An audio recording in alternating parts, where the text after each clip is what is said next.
José Luis San Pedro afirmó en 2011: la universidad se hizo para pensar.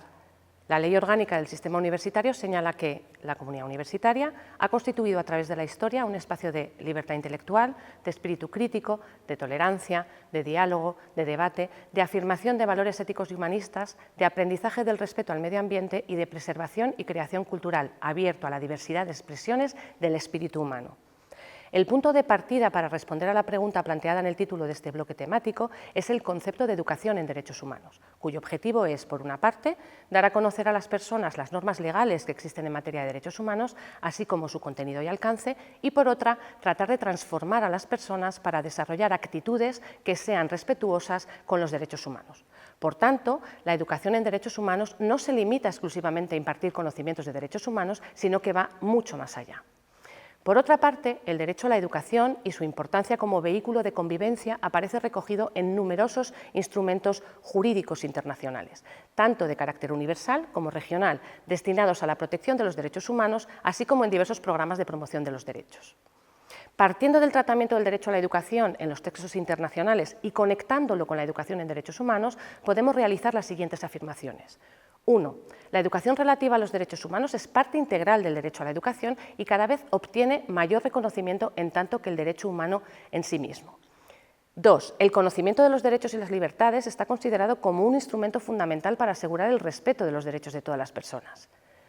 3. Por otra parte, la educación debería abarcar valores tales como la paz, la no discriminación, la igualdad, la justicia, la no violencia, la intolerancia y el respeto a la dignidad humana.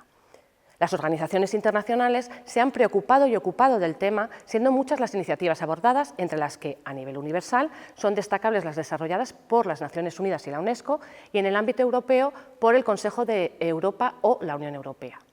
En el caso de las Naciones Unidas, podemos destacar las siguientes iniciativas: el Programa Mundial para la Educación en Derechos Humanos, proclamado por la Asamblea General en 2005, el objetivo de la iniciativa era promover la aplicación de programas de educación en derechos humanos en todos los sectores. Actualmente se encuentra en su cuarta fase. Y la Declaración de las Naciones Unidas sobre Educación y Formación en Materia de Derechos Humanos, adoptada en 2011, en la que se declara que toda persona tiene derecho a poseer, buscar y recibir información sobre todos los derechos humanos y las libertades fundamentales, y debe tener acceso a la educación y la formación en materia de derechos humanos. Por su parte, la UNESCO, entre otras iniciativas, en 2009 celebró la Conferencia Mundial sobre Educación Superior, en cuyas conclusiones se señalaba que la educación superior debe promover el pensamiento crítico y la ciudadanía activa y contribuir a la educación de un ciudadano comprometido con la construcción de la paz, la defensa de los derechos humanos y los valores de la democracia. En 2015 celebró el Foro Mundial de la Educación, que se organizó en torno a 5 temas principales: el derecho a la educación, la equidad, la educación inclusiva, la educación de calidad y la educación a lo largo de toda la vida. En todos estos puntos aparecen de forma directa o indirecta referencias a una educación en valores, en derechos humanos y en atención a la diversidad. En el contexto europeo, el Consejo de Europa en 2006 adoptó la Declaración Responsabilidad de la Educación Superior para una cultura democrática y ciudadanía, derechos humanos y sostenibilidad, en la que se recoge la responsabilidad de la universidad de enseñar a cada generación a renovar y a desarrollar las actitudes, valores y competencias necesarias para traducir este compromiso en hechos. En 2010 se aprueba la Carta sobre Educación para la Ciudadanía Democrática y la Educación en Derechos Humanos, en la que se señala que un elemento fundamental de toda educación para la ciudadanía y los derechos humanos es la promoción de la cohesión social, del diálogo intercultural y de la conciencia del valor de la diversidad y la igualdad. Finalmente, en el marco de la Unión Europea, en enero de 2022, se lanzó la Estrategia Europea para las Universidades, en la que se recoge como uno de sus ámbitos prioritarios la promoción y protección de valores democráticos europeos y el fomento de la diversidad, la inclusión y la igualdad de género. El marco analizado nos permite intentar responder a la pregunta de este módulo: ¿cómo podemos promover la inclusión y el respeto de la diversidad en la universidad?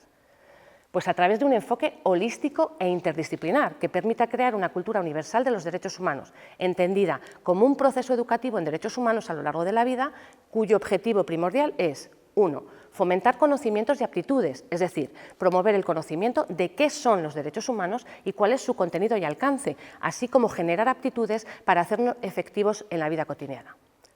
2. Fomentar actitudes, es decir, promover el desarrollo de actitudes y valores que respeten los derechos humanos. Y 3. Fomentar comportamientos, es decir, adoptar medidas concretas encaminadas a defender y promover los derechos humanos desde los espacios en los que nos desenvolvamos. Para cumplir con estos objetivos, la universidad debe servirse tanto de la educación formal como de la educación no formal y la educación informal, jugando en la educación superior, estos dos últimos modos, un papel esencial para crear ciudadanos activos en materia de derechos humanos. A través de estas tres formas de educación puede alcanzarse los tres niveles señalados por Anne Amir. Primer nivel, o de cognición, es decir, la transmisión de la historia del desarrollo de los derechos humanos, de su reconocimiento jurídico a nivel nacional e internacional, del contenido de los derechos, así como de la historia de las grandes violaciones de derechos humanos. Segundo nivel, o el de las emociones, que consiste en la aprehensión de los valores universales de los derechos humanos y la reflexión sobre ellos con el fin de desarrollar una conciencia de derechos humanos. Tercer nivel, o el paso a la acción, que debe concretarse en facilitar opciones de acción en relación con los propios derechos o los derechos de los demás. En definitiva, se trata de que la universidad, entendida como comunidad de aprendizaje, utilice toda su capacidad para crear lo que Kate Moriarty, de Amnistía Internacional, ha llamado ciudadanos activos en materia de derechos humanos. Personas que no solo conozcan y comprendan los derechos humanos, sino que sean capaces de cambiar sus actitudes y comportamientos, haciendo regresar y progresar la causa de los derechos humanos.